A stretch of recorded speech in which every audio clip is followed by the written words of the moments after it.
একটা জিনিস লক্ষ্য করে দেখবেন, সুন্দর মুহূর্ত কিন্তু খুব তাড়াতাড়ি চলে যায়।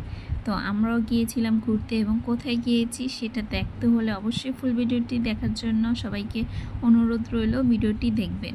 তো ভিডিওটি শুরু করতে যাচ্ছি। হ্যালো এভরিওয়ান, আসসালামু আলাইকুম। সবাই কেমন আছেন? আশা করছি সবাই ভালো আছেন। তো আমরা চলে যাচ্ছি ফ্যামিলি মিলে, যেহেতু এটা ঈদের পরের ভিডিও, মানে আমি এডিট করতে করতে আমার সময় চলে যায়, আমি এডিটার করতে পারি না। তো দেখেন ফুল গাছগুলা কত সুন্দরটাই লাগতেছে। তো আমরা চলে গিয়েছিলাম বন্দরে সাবদি বালুচর আনন্দ রিভার ভিউ পার্কে। যারা কিনা নারায়ণগঞ্জে থাকেন তারাই জানবেন যে সেখানকার ভিউ বা প্লাস সেখানের জায়গাটা কত সুন্দর। সব অনুভূতি ব্যাখ্যা করা যায় না, কখনো কখনো ব্যাখ্যা করার ইচ্ছেই হয় না। নিজেকে অসহায় লাগা, একা লাগা, কোনো কিছুই ভালো না লাগা, আবার সব কিছু থেকেও নিজেকে পুরোপুরি নিঃস্ব মনে হওয়ার মতো যন্ত্রণাদায়ক অনুভূতি কাউকে বলে বোঝানো যাবে না। মানুষ কোনো কিছু ব্যাখ্যা করতে চায় না আসলে, যে বোঝার সে মলিন মুখখানা দেখে বুঝতে পারে। আবার যে না বোঝার তার সামনে ব্যাখ্যা করেও কোনো লাভ নেই। যে অনুভূতির মূল্য দেয় না মানুষ, মূলত অনুভূতি তার কাছেই প্রকাশ করতে চায়। মানুষের অনুভূতি অভিমান খুবই প্রখর, যা মানুষ সবসময় আড়ালে রাখে। মানুষ চায় তার অনুভূতি কেউ না কেউ বোঝার চেষ্টা করুক, তার অসহায়ত্ব বোঝার চেষ্টা করুক। যখন মানুষ তার অনুভূতির মূল্য পায় না, তখন অকারণে নাটকীয়তার চাইতে নীরব থাকতে বেশি স্বাচ্ছন্দ্যবোধ করে। আরে তার এই নীরবতার কারণে সে সব কিছু থেকেই বিচ্ছিন্ন হতে থাকে। পৃথিবীতে সবচাইতে কঠিন ভাষা হচ্ছে নীরবতার ভাষা, যা সবাই পড়তেও পারে না, বুঝতেও পারে না।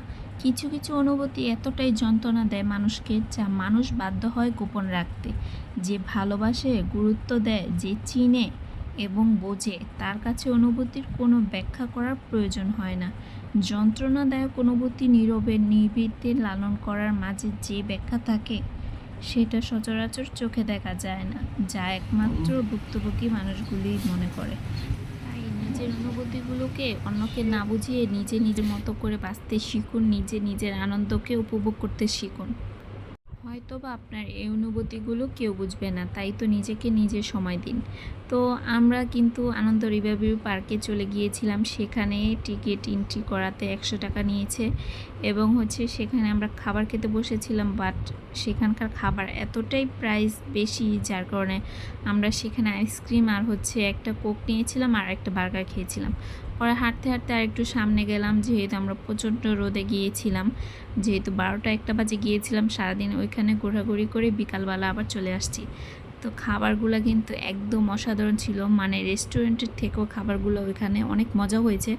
আর প্রাইস শুধু নিয়েছে 350 টাকা। আর আমাদের এই ঝালমুড়িটা দেখতে পাচ্ছেন, এটা কিন্তু অনেক স্পেশাল ঝালমুড়ি, এটাও খেতে অনেক ভালো লাগছে। এটা 30 টাকা করে নিছে, যেহেতু কফি নিয়েছে ও 30 টাকা করে, মানে আমি একটু ইংলিশও বলতেছি, মানে 30 টাকা করে আপনারা পেয়ে যাবেন। আর ফুচকার দাম ছিল 70 টাকা করে, যেহেতু আমরা ফুচকা খাইনি, কারণ আমরা 4টা বাজেই আমরা লাঞ্চ করেছি, যার জন্য আমরা আর খেতে পারিনি।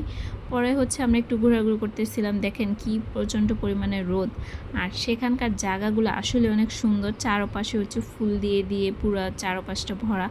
আমার মূলত ভালো লাগছে এই ফুল গাছের জন্য, মানে চারপাশ দিয়ে এত সুন্দর সুন্দর ফুল, মানে আমার মন চাইছিল যে সেখানকার ফুল তুলে নিয়ে আসে আমাদের বাড়ির আঙিনায় লাগিয়ে রাখি, কিন্তু তা তো আর হবে না, যেহেতু একটা ফুল ছিঁড়লে নাকি 500 টাকা জরিমানা, যার জন্য ফুলের গাছের সামনে যেয়েও ছবি তুলি নেই। পরে আমার বোনে এখানে চড়ুই মানে ময়ূরপঙ্খীতে চড়ছে, সে তো খুব আনন্দ পায় এগুলাতে চড়াতে, কিন্তু আমার কাছে অনেক খারাপ লাগে, ভালো লাগে না।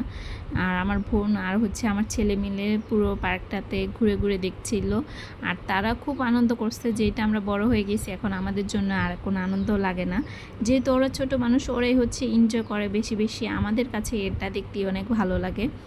যেহেতু কোনো সময় ঘোরাঘুরি হয়নি, ঈদের মধ্যেও বাইরে যেতে পারি নাই, যার জন্য ঈদের পরে আমাদের ফ্যামিলি মিলে আমরা একটু বাইরে ঘুরতে গিয়েছিলাম।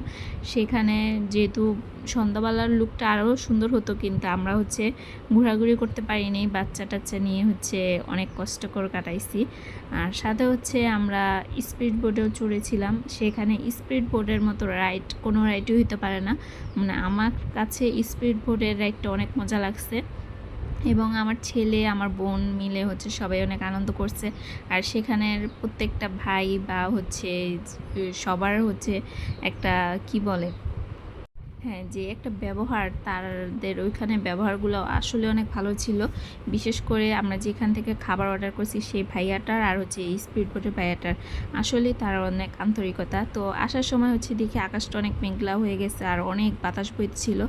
আর আসার সময় অর্ধেক রাস্তা আসতে না আসতেই দেখি অনেক বৃষ্টি এবং হচ্ছে বৃষ্টির মধ্যে দিয়ে আমরা ভিজতে ভিজতে চলে আসি। তো আজকের ভিডিওটি হচ্ছে এই পর্যন্তই। কেমন লাগছে অবশ্যই কিন্তু কমেন্ট করতে ভুলবেন না। আর এবং অবশ্যই হচ্ছে ফুল ভিডিওটি দেখে একটু গঠনমূলক কমেন্ট করার চেষ্টা করবেন। আল্লাহ হাফেজ, সবাইকে ভালো থাকবেন।